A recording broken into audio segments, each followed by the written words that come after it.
Hey guys, it's Tahira, and today I'm doing another books I read recently video. It has been quite a while since I've done one.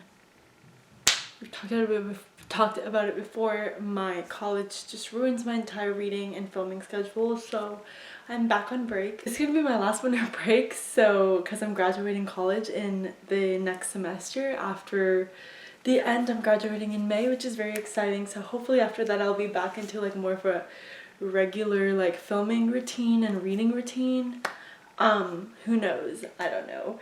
But I'm talking about some books that I've read in the past few months. I'm not going to be talking about everyone because honestly there's some books that are just kind of forgettable that I don't really remember much about. I might talk about it briefly, but yeah, I'll just be talking about mostly the books that I like remember, that stood out to me and that I really enjoyed.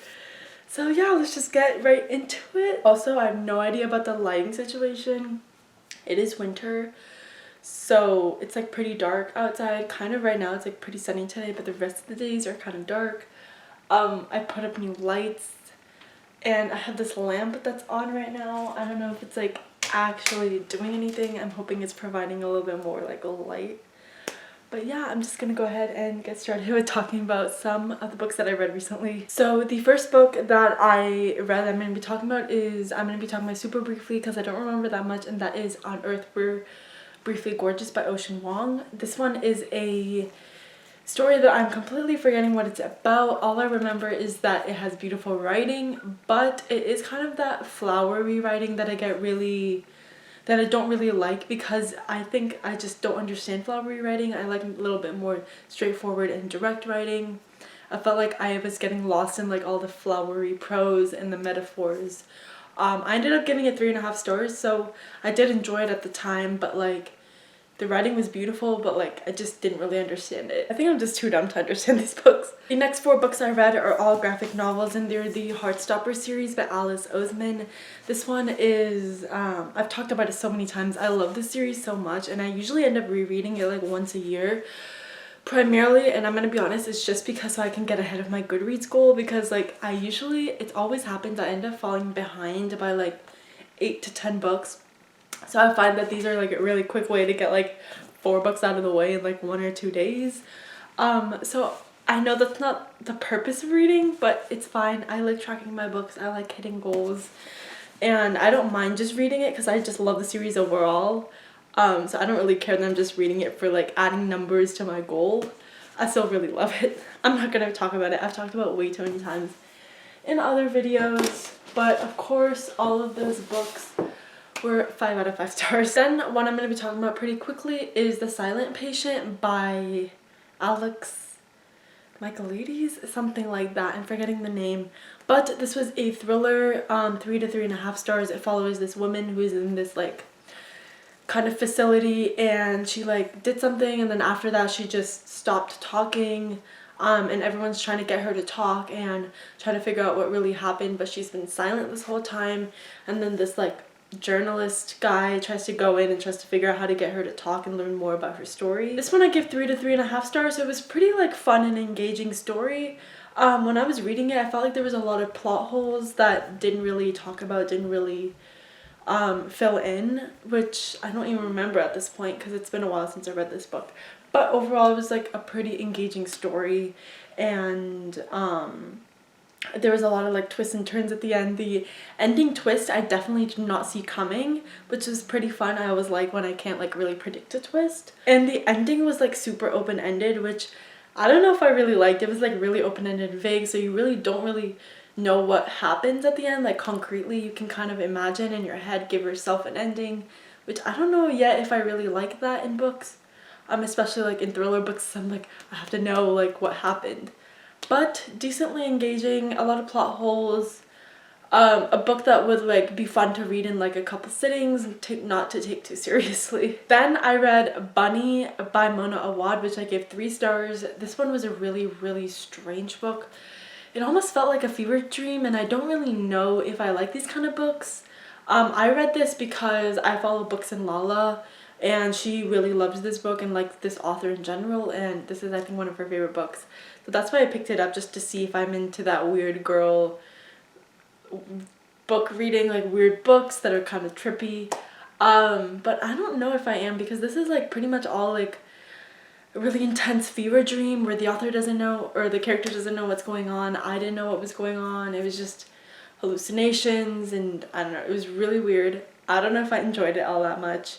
The ending was interesting, and I saw like a couple different like interesting discussions about it, but overall I gave it 3 stars. I didn't hate it, I didn't love it. I might try picking up another book. I actually put her newest book, Rouge, on hold at the library, so I'm waiting for that one. If the writing's similar, I don't know if I'll pick it up like her again, but I'm interested in reading that one, and it was like a decent story, I guess. Then I read The Soulmate Equation by Christina Lauren. This one is a really fun book. I gave it like 4.25 stars. I really enjoyed it. This one is about this single mother, and she has a daughter, and one day she's like given this thing to sort of like find a perfect match, this like technology in this world that finds you a perfect match based on like your genes and some genetic components of your DNA. So she like does this, and she finds that she has a perfect match with, I don't know if it's like the CEO or founder or someone like really high up, which is like really like never happens, and they're like a diamond match or something, which means like they're super compatible, and it usually never happens, but they are. And then they start like kind of developing a relationship, and that's basically what the story's about. I thought the idea was a little out there with like the DNA stuff, but I think it was a really cool and fun concept if it's executed well. I also really like the family component. She's the main character, I'm forgetting her name, but she's a single mom, and she's like really close with her, I think, grandparents and then her daughter, and I just loved seeing the dynamic between her daughter and her. And it was just like really cute and adorable, and I really enjoyed it. It was a little bit insta-lovey, which I didn't love, but since the overall concept was really fun, I got on board with it, and overall, because of the family dynamics and the way the relationship played out, I really enjoyed this book. Then I read Twisted Love Story by Samantha Downing. I don't know. This one was a book club pick for the Literally Dead book club by Books and Lala, and I recently joined that this year just to try a few new books. I think I only read like 1 book, but that was this book. I gave it 2 stars. It follows these 2 people, Wes and Ivy, who are like this really toxic couple, and it's like their shenanigans and stuff. They're like really toxic, and then someone dies and they have to figure out, trying to cover it up. It's like this whole thing. And then one reason I didn't like this book is everyone in this book is toxic. No one is a good character. No one's a good person. Everyone is like has ulterior motives of doing something for their own benefit. It's like really weird. I didn't like the ending either. It was fast paced, which has made it enjoyable, and the text was really big, so it made it for a really fast read, but I just did not enjoy it at all. Then I read what is probably my favorite, or at least one of my favorite Emily Henry books so far, and that is Happy Place. This one follows 2 characters, Harriet and Wynne, and they were like a couple, but then they broke up a few months ago. But now they're going to like this friend retreat. Their friends are going off to this lake house that they always go to, and they are pretending to be together to like not have to deal with like dealing with the fallout of their breakup with their friend circle. So while they're there, they like pretend to be together, and obviously like this fake dating thing turns into like actually developing feelings for each other again. Honestly, I love this book so much. I found myself relating to a lot of it in a lot of different ways, and I just really loved a lot of the conversations it was having. One thing I really enjoyed was that Harriet and Wynne already had a history before this book started, because they had a relationship and then they broke up, and then now they have to pretend to be together for their friends. And I think like it was showing flashbacks to like when they were together, and I think the story did a really great job of showing the ups and downs of a relationship and how it doesn't always work out all the time. And also like when they were at the lake house sort of pretending to be together, they were rehashing some of the stuff that happened in the past and like about why they broke up and everything, and I think they had a lot of like really great conversations surrounding that. I think the friendship dynamic was also really great because they had this like friendship, and even though not all the characters were super developed, I felt like they had still a good dynamic going on. And one thing that I really enjoyed was that it talked a lot about like friendships and how they kind of grow apart as you grow older, which I can relate to a lot in some ways. And it's just like part of growing up. Your priorities change, your life changes, you're with different people, you just have different priorities in life that don't always match up with the people that you used to be like such great friends with when you were younger. So I think that just conversations around that and just that dynamic also like really hit close to home in a lot of ways. I think I just deeply connected to this story. Not necessarily the romance, but just like everything surrounding it, and all the like the plot points around the romance as well. And it's just overall, I give it 5 out of 5 stars. I just loved it so much, and I'm so excited to read Emily Henry's next book. Then I read a highly anticipated book that had been super hyped like 1 or 2 years ago, and that is The Inheritance Games by Jennifer Lynn Barnes. This one is about a girl named Avery who is poor and she can barely make ends meet and barely is surviving out of her car. And then one day she finds out that she is the sole inheritor of all of the inheritance left by this very wealthy billionaire that has just died. And she inherits like a crazy amount of money, like $46 billion or something. So it's a crazy amount.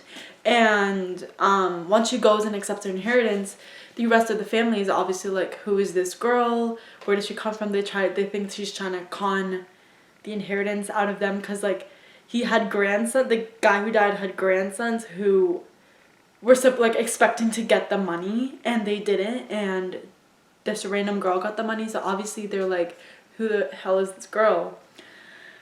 So then they go after the girl, and then it's all this whole thing where they have to, the grandfather's like really into like puzzles and games, so they're trying to figure out like why Avery got the money and then learning more things about the family as well. I really enjoyed this book. I thought it was really fun. I gave it like 4 stars, I think 4 to 5 stars.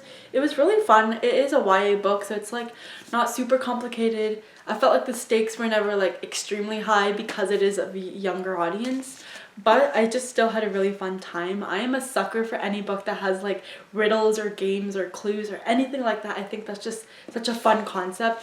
And this delivered on that, so I had a really great time overall with this one. Then I reread a book, and that is Crescent City House of Earth and Blood by Sarah J Maas. I reread this one because I hadn't read the second book yet, and I wanted to reread it just before to refresh my memory, and honestly I loved it even more. I give it 5 out of 5 stars.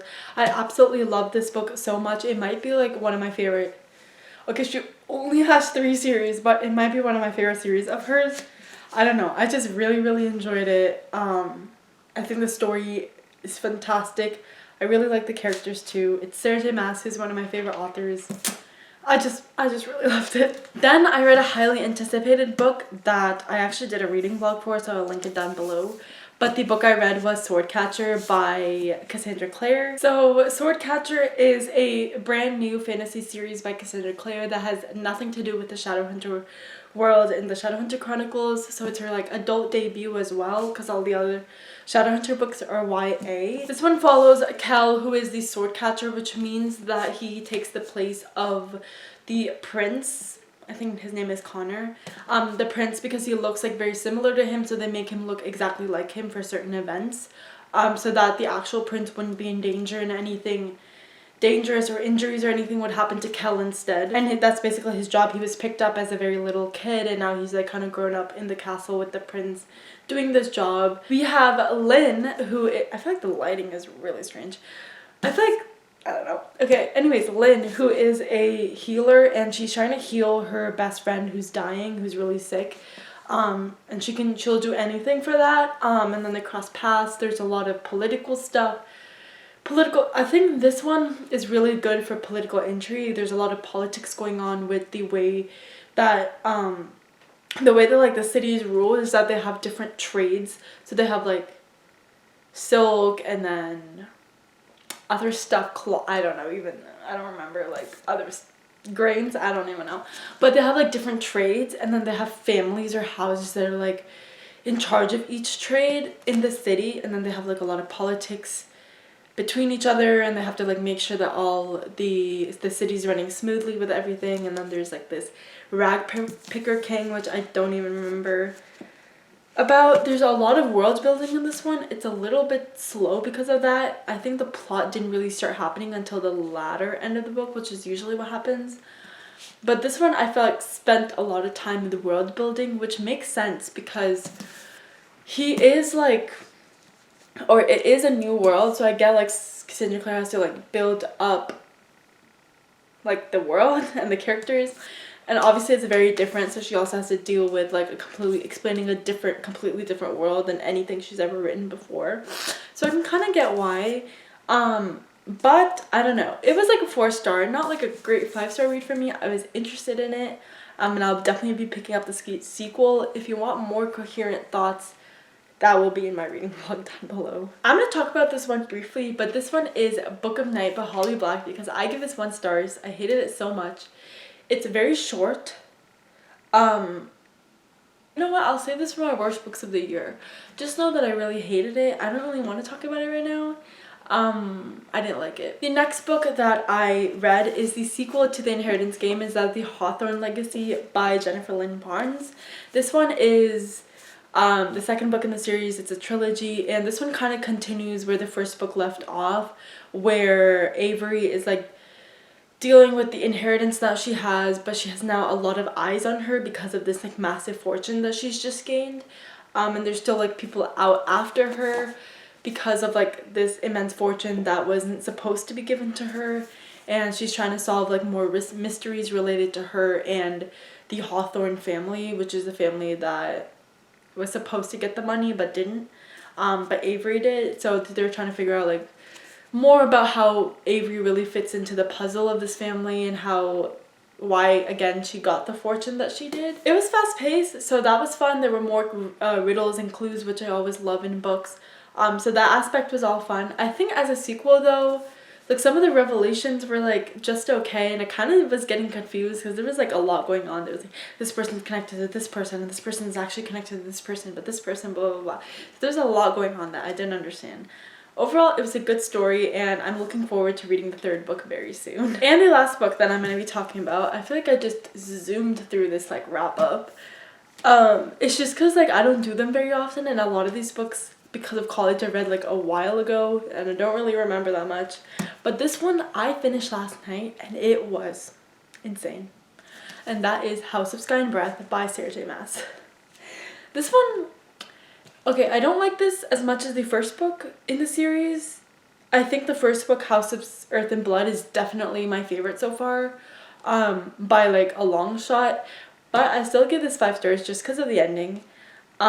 There's like this whole like rebel plotline that's going on, which took me a little bit to get into, but it was still enjoyable. I still enjoyed it, but the ending was absolutely insane.